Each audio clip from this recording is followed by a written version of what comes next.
a book called The Hitchhiker's Guide to the Galaxy. Not an Earth book, never published on Earth, and until the terrible catastrophe occurred, never seen or even heard of by any Earthman. Nevertheless, a wholly remarkable book. In fact, it was probably the most remarkable book ever to come out of the great publishing corporations of Ursa Minor, of which no Earthman had ever heard either. Not only is it a wholly remarkable book, it is also a highly successful one, for though it has many omissions and contains much that is apocryphal, or at least wildly inaccurate, it scores over the older, more pedestrian work in two important respects. First, it is slightly cheaper, and secondly, it has the words, "Don't Panic," inscribed in large, friendly letters on its cover. But the story of the extraordinary consequences, and the story of how these consequences are inextricably intertwined with this remarkable book, begins very simply. It begins with a house.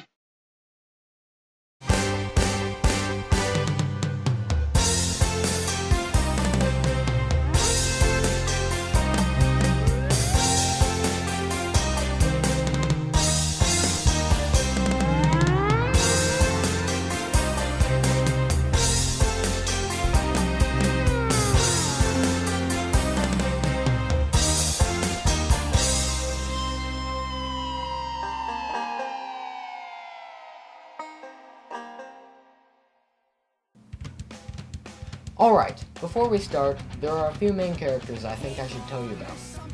Number 1 is Ford Prefect. Number 2 is Arthur Dent. Number 3 is Tricia McMillan. Number 4 is Zaphod Beeblebrox. And number 5, Marvin, the paranoid android. In the beginning of the story, our main character, Arthur Dent, wakes up to find that his yard has been covered in construction equipment.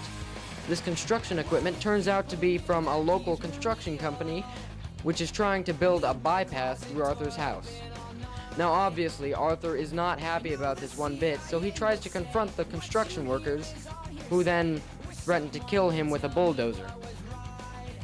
But luckily later on, Arthur's best friend, Ford Prefect, arrives with a supply of beer and peanuts to try and distract the construction workers long enough for him to take Arthur out to the local pub. While at the pub, Arthur and Ford get wasted, and they start talking about things that have nothing to do with anything important. Arthur talked about a girl that he had met once at a Halloween party long ago named Tricia McMillan.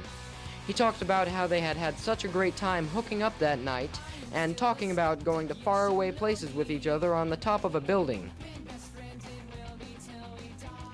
Arthur told about how, while they were on the roof, they were greeted by a strange man who asked Tricia if she'd like to see his spaceship. I know, what a bad pickup line, right? Ford, who was especially drunk, started telling Arthur that he was not a human from Earth, and that he was actually an alien from a small planet located somewhere in the Betelgeusian galaxy. Ford was acting strange and possibly confusing Arthur with his strange drunken rants. As they got up to leave the pub, Ford started telling everyone else in the pub that they only had 12 more minutes to live. Later, Ford and Arthur returned back to Arthur's house to find that Ford's plan of distracting the workers had failed. Miserably. Just then, the sky began to darken. Arthur had thought that it was a storm approaching, but oh, was he wrong. If Arthur were to look up into the sky, he would have noticed that it was actually an alien spaceship. An alien spaceship that belonged to a Vogon constructor fleet. That's right, I said Vogon. What? You don't know what a Vogon is? That is sad. But obviously, the only way to know what a Vogon is for sure is to ask the Hitchhiker's Guide to the Galaxy. Lucky for you, I have a copy in my back pocket right now. Vogons are one of the most unpleasant races in the galaxy. Not evil, but bad-tempered, bureaucratic, officious, and callous. They wouldn't even lift a finger to save their own grandmothers from the ravenous bug-bladder beast of Troll, without orders, signed in triplicate, sent in, sent back, queried, lost, found, subjected to public inquiry, lost again, and finally buried in soft peat for 3 months and recycled as firelighters. They can't think, they can't imagine. Most of them can't even spell, they just run things. Ford grabbed Arthur and held him tightly, preparing for what was about to happen. But Ford knew. Ford was prepared. Ford stuck out his thumb, ready to hitch a ride on the ship before a terrible disaster occurred.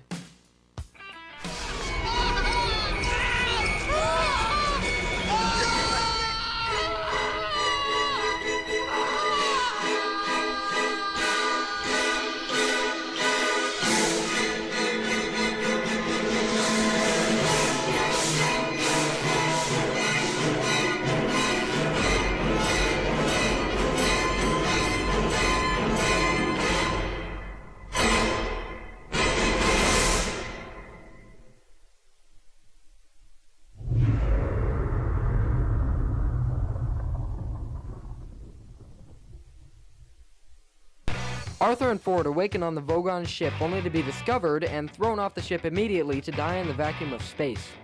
They were picked up 1 second before asphyxiating by the Heart of Gold, a ship that had been stolen instead of launched as intended by Ford's semi-cousin and president of the galaxy, Zaphod Beeblebrox. Other passengers on the ship included Trisha, who had changed her name to Trillian because she thought it would be more spacey and awesome to use instead of Trisha, and Marvin, the paranoid android. This pickup is said to be very improbable, the chances being 2 to the power of 276,709 to 1 against. Zaphod and Trillian were searching for the lost planet of Magrathea. Ford scoffed at the idea, but when they crash-landed later on Magrathea, they met a peculiar individual named Slarty Bartfast who introduced them to the creators of Earth, Frankie and Benji, who were searching for the ultimate question to life, the universe, and everything. Many millions of years ago, a race of hyper-intelligent, pan-dimensional beings got so fed up with the constant bickering about the meaning of life that they commissioned 2 of their brightest and best to design and build a stupendous supercomputer to calculate the answer to life, the universe, and everything. Oh, default. We want you to tell us the answer. The answer to what? The answer to life, the universe, everything. We really like an answer. Something simple. I have to think about that. Return to this place in exactly 7.5 million years.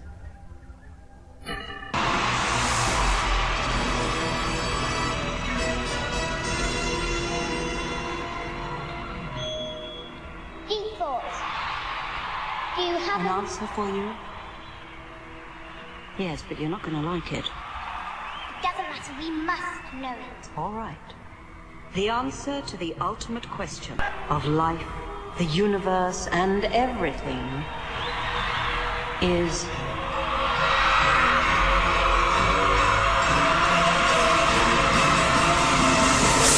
"42.